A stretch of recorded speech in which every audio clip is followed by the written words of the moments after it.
ঘোষণা হচ্ছে তৃণমূলের, তখন যাদবপুর থেকে প্রার্থী হিসেবে সায়নী ঘোষের নাম যখন বলা হয় তারপর থেকেই মনে মনে হিসেব কষতে শুরু করে দিয়েছেন সায়নী ঘোষ। কারণ ব্রিগেড শেষ, সবাই যে যার মতো যখন ফিরছেন তখন সায়নী ঘোষকে দেখা গেল যাদবপুরে প্রচার শুরু করে দিয়েছেন। যাদবপুরে প্রচার শুরু সায়নী ঘোষের।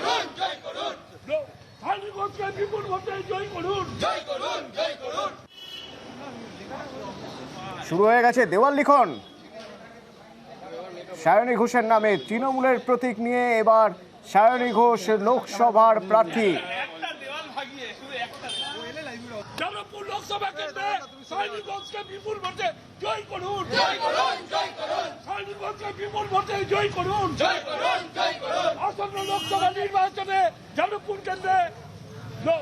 অমিত প্রতিনিধি অবশ্যই সরাসরি রয়েছেন। অমিত, সায়নী ঘোষ তার প্রচার শুরু করে দিলেন, প্রচারের কেমন সাড়া দেখলে, কিভাবে প্রচার শুরু হলো?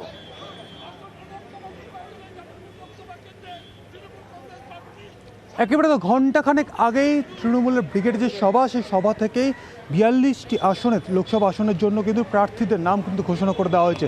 যাদবপুর কেন্দ্রের প্রার্থী হয়েছে সায়নী ঘোষ। আমরা দেখতেই পাচ্ছ যে বিজয়গড়ে এই মুহূর্তে রয়েছি, যাদবপুর লোকসভা কেন্দ্রের অন্তর্গত বিজয়গড় এলাকা। সেখানে সায়নী ঘোষের নামে কিন্তু দেওয়াল লিখন শুরু হয়ে গেছে এবং কিছুক্ষণ আগেই এই বিজয়গড়ের যে জায়গায় আমরা দেখতে পাচ্ছি যে দেওয়াল লিখন চলছে, সেখানে কিন্তু সায়নী ঘোষ এসেছেন এবং এখানকার যারা তৃণমূলের যে কর্মী সমর্থক রয়েছেন বা এলাকার সাধারণ মানুষ রয়েছেন, তাদের সঙ্গে প্রাথমিক পরিচয় পর্ব তার হয়েছে। এবং ইতিমধ্যে এখানে বিজয়গড়ে টালিগঞ্জ বিধানসভা কেন্দ্রের যিনি মন্ত্রী রয়েছেন অরূপ বিশ্বাস, তার অন্তর্গত এলাকা, সেখানে যে তার যে দলীয় কার্যালয় রয়েছে সেখানে অরূপ বিশ্বাস নিজে রয়েছেন এবং সায়নী ঘোষ তার সঙ্গে দেখা করতে গেছেন। এবং কিছু সময় পরেই দুজন, অর্থাৎ মন্ত্রী অরূপ বিশ্বাসকে সঙ্গে নিয়েই সায়নী ঘোষ কিন্তু এলাকায় প্রচারে বেরোবেন। এবার এই যে দেওয়াল লিখনের যে কাজ চলছে, সেই কাজ কিন্তু হবে। এই দেওয়ালের পাশাপাশি আরও এলাকার বিভিন্ন দেওয়াল লেখার কিন্তু কাজ হবে এবং সেখানে কিন্তু সায়নী আজকে নিজে থাকবে এবং এলাকার যারা তৃণমূল কর্মী সমর্থক রয়েছেন তাকে নিয়েই কিন্তু তাদেরকে নিয়েই কিন্তু এই প্রচারমূলক এই কাজ কিন্তু হবে। এবং ঘণ্টাখানেক আগেই কিন্তু সায়নী ঘোষের নাম কিন্তু ঘোষণা হয়েছে ব্রিগেডের জনসভা থেকে। আজকে কিছুক্ষণ পরেই দেখলাম যে ঠিক এলাকাতে, বিজয়গড় এলাকাতে সায়নী ঘোষের নামে দেওয়াল লেখন হলো। অর্থাৎ বলা যেতে পারে যে লোকসভার প্রচার শুরু হয়ে গেল সায়নী ঘোষের। অতনু, সায়নী ঘোষ প্রচারে নেমে কি বললেন প্রথম দিনেই?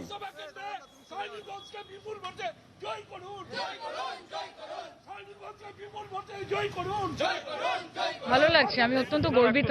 আমি নিজে যাদবপুরের মেয়ে এবং আমি আশা করব 2024-এ যেরকম বাংলা বলেছিল যে বাংলা নিজের মেয়েকেই চায়, ঠিক সেরকম ভাবে যাদবপুরবাসী বলবে যে যাদবপুর নিজের মেয়েকেই চায়। আমি 3 বছরে পশ্চিমবঙ্গের আনাচে কানাচে ঘুরেছি, এমন কোনো জেলা নেই, কিন্তু অবশেষে এমনই ভাগ্যের ফের মমতাদি বলল যে এবার ঘরের মেয়ে ঘরে ফিরুক।